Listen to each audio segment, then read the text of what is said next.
8월 27일 수요일 매일 묵상을 시작하도록 하겠습니다. 오늘의 본문 말씀은 시편 128편과 129편입니다.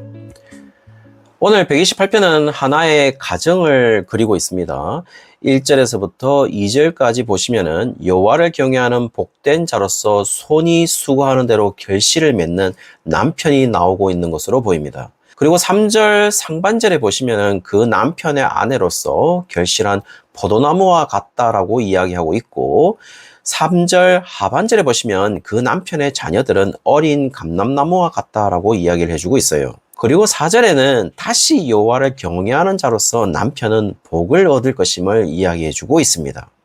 지금 남편의 가장 큰 특징은요, 1절과 4절을 보시면은 여호와를 경외하는 자라는 사실을 이야기해주고 있고, 1절에는 여호와를 경외하며 그의 길을 걷는 자라고 이야기를 해주고 있는데, 여기에서 길이라고 말하는 이 히브리어는 데레크라고 해서 단순히 길을 이야기하기보다는 데리크가 상징적으로 가진 의미인 삶의 여정을 의미하고 있어요.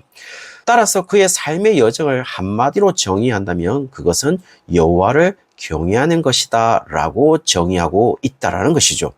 그리고 여호와와 함께 하실 때 수고한 대로 그대로 결실을 맺을 것도 이야기해주고 있습니다. 결실을 맺는 남편만 있는 것이 아니라 3절 상반절에 아내 또한 결실한 포도나무와 같다라고 이야기하고 있어요. 따라서 이스라엘 땅에서 가장 귀한 유실수로서 손꼽히는 포도나무라고 이야기하고 있는 것이죠. 그래서 언제나 포도라는 열매를 가져다 주고 향긋한 포도주까지 만들고 있기 때문에 언제나 긍정적인 이미지로 다가오는 것이 바로 이 포도나무인 것이죠. 그리고 3절 하반절에는요, 자녀들을 어린 감람나무와 같다라고 이야기해주고 있습니다. 여기에서 감람나무는 우리가 잘 아는 나무의 이름은 올리브나무입니다. 이름에서 잘 알고 있듯이 열매에서 짜낸 기름으로 여러 가지 용도로서 고대부터 사용된 아주 유용한 나무인 것이죠. 그리고 올리브 나무는 수천 년을 살고 세월이 갈수록 좋은 열매를 맺는 그야말로 아주 긍정적인 이미지를 담고 있습니다. 그만큼 수천 년 동안 기름을 인간에게 공급한다는 사실을 말해주고 있죠.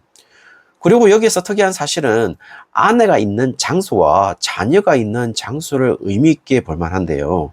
3절 상반절에 아내는 집에 있는데 안방에 있다라고 이야기를 해주고 있어요. 여기에서 안방은 예레카라는 히브리어인데요, 맨 끝부분, 집안의 가장 깊은 곳, 후미진 곳을 의미하고 있습니다.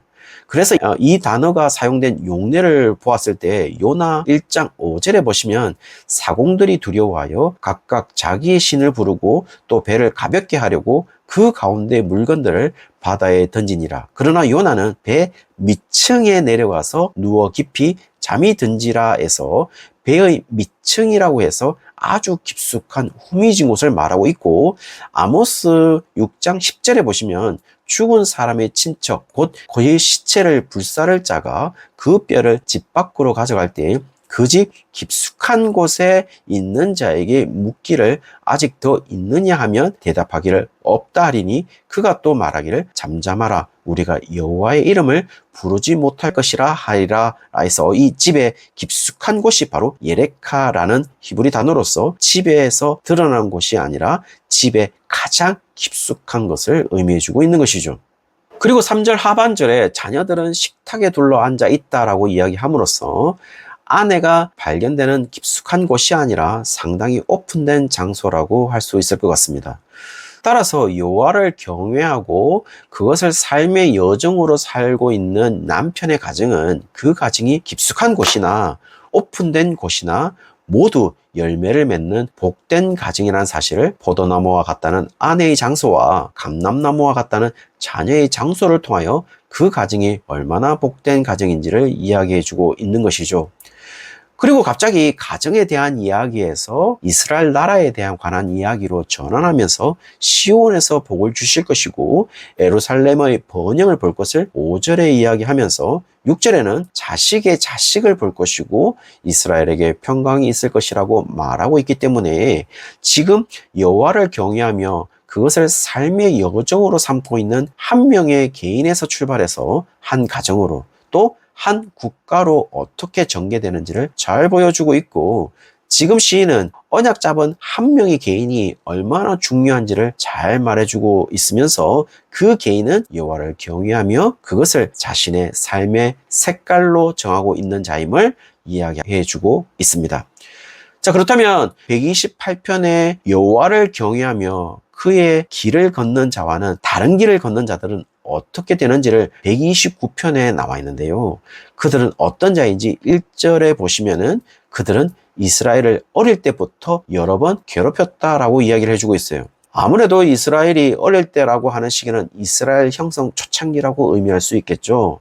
그렇다면요, 이스라엘이 가나안에 정착한 전후로 봐서는 이스라엘 괴롭혔던 나라라고 한다면 애국과 블레셋 등의 나라라고 할 수 있겠죠. 그리고 괴롭힘의 정도가 크기 때문에 상당히 고통을 겪었다라는 것을 표현하기 위해서 3절에 박 가는 자들이 고랑을 길게 지었다라고 표현함으로써 상당한 고통이었음을 이야기해주고 있습니다. 그러나 여기서 중요한 사실은요, 2절인데요. 그들이 괴롭혔지만 한 번도 이스라엘을 이기지 못했다라고 이야기를 해주고 있어요. 역사적으로 이스라엘을 괴롭혔던 애국과 아수르와 바벨론과 페르시아와 헬라와 로마 이르기까지 영원한 제국은 단 하나의 제국도 없었습니다. 그 이유에 대해서 시인은 이스라엘이 강했기 때문이 아니라 4절에 여호와께서 의로우사 악인들의 줄을 끊으셨다라고 표현해주고 있어요. 결국 이스라엘을 지배했던 국가들은 서로서로에게 멸망을 당하게 되는 것이죠. 그렇게 그들의 이스라엘을 묶었던 밧줄이 끊어졌다라고 이야기해주고 있는 것이죠. 5절에 그들은 수치를 당하게 될 것이고 6절에는요 지붕의 풀과 같아서 자라기 전에 마를 것이다 라고 이야기를 해주고 있어요. 이것은 이스라엘 사람들은 지붕 위에 갈대나 나뭇가지를 깔았고 그 밑에 흙을 발라서 잠시 풀들이 자라지만 팔레스타인 지방의 기후 특성상 동풍이 불게 되면 말라버리는 현상을 지금 시인이 차용한 것으로 보여요. 그런 묘사는 시편 103편 15절에서부터 16절까지 보시면 인생은 그 날이 풀과 같으며 그 영화가 들의 꽃과 같도다. 그것은 바람이 지나가면 없어지나니 그 있던 자리도 다시 알지 못하거니와 라고 되어 있는 것처럼 풀이 존재하는 일시적 시간만을 이야기할 뿐인 것이죠.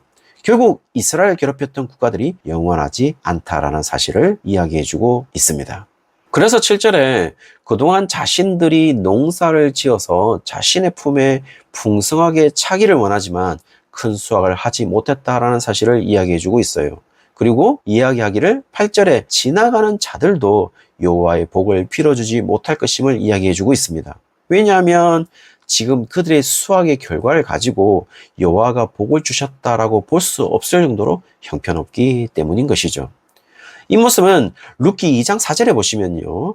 마침 보아스가 베들레헴에서부터 와서 베는 자들에게 이르되 여호와께서 너희와 함께 하시기를 원하노라 하니 그들이 대답하되 여호와께서 당신에게 복 주시기를 원하나이다 하니라 라는 이 구절을 보시면 보아스가 추수꾼들에게 인사하기를 여호와께서 너희와 함께 하시기를 원하노라 라고 하자 추수꾼들도 여호와께서 당신에게 복 주시기를 원하나이다 라고 화답을 합니다. 그만큼 추수의 결과는 여호와께서 복을 주신 결과라는 사실을 이야기해주고 있는 것이죠.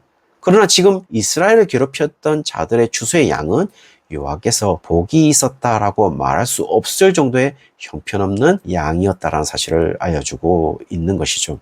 결국 128편에 자신의 삶의 여정의 성격으로 여호와를 경외하는 자가 복을 받을 때 가정과 나라가 복을 받는 진보가 이루어지는 것을 보여주면서 자손대대로 영원할 것임을 이야기하지만 129편은 자신의 삶의 여정의 성격을 여호와를 경외하는 과는 정반대로 가져가고 있다면 그들의 결과는 심판을 받을 것임을 이야기해주고 있습니다. 잠시 그들이 강하고 위대하고 느낄지는 모르겠지만 그들이 영원하지 못했다는 사실을 역사가 증명해주고 있는 것이죠. 따라서 이스라엘은 괴롭힘을 당한 시간은 일시적이지만 여호와께서 복을 주심으로 그들이 영원히 존재했지만 이스라엘을 괴롭혔던 나라들의 시간은 그들이 복을 받은 것처럼 강력해서 번영을 이루었던 시간은 일시적이지만 여호와가 심판하심으로 그들은 영원히 멸망하게 되었던 것이죠. 그럼에도 불구하고 우리는 일시적이지만 여전히 그들과 같은 번영을 바랄 수도 있겠지만 매번 말하는 것이지만 일시적인 무언가를 추구하는 사람들이 아니라 영원을 추구하는 사람들임을 잊지 않는, 일시적인 번영 때문에 영원한 복을 차버리는 어리석은 사람이 결코 우리가 아니라는 사실을 잊지 않는 오늘 하루가 되시기를 주의 이름으로 축원합니다.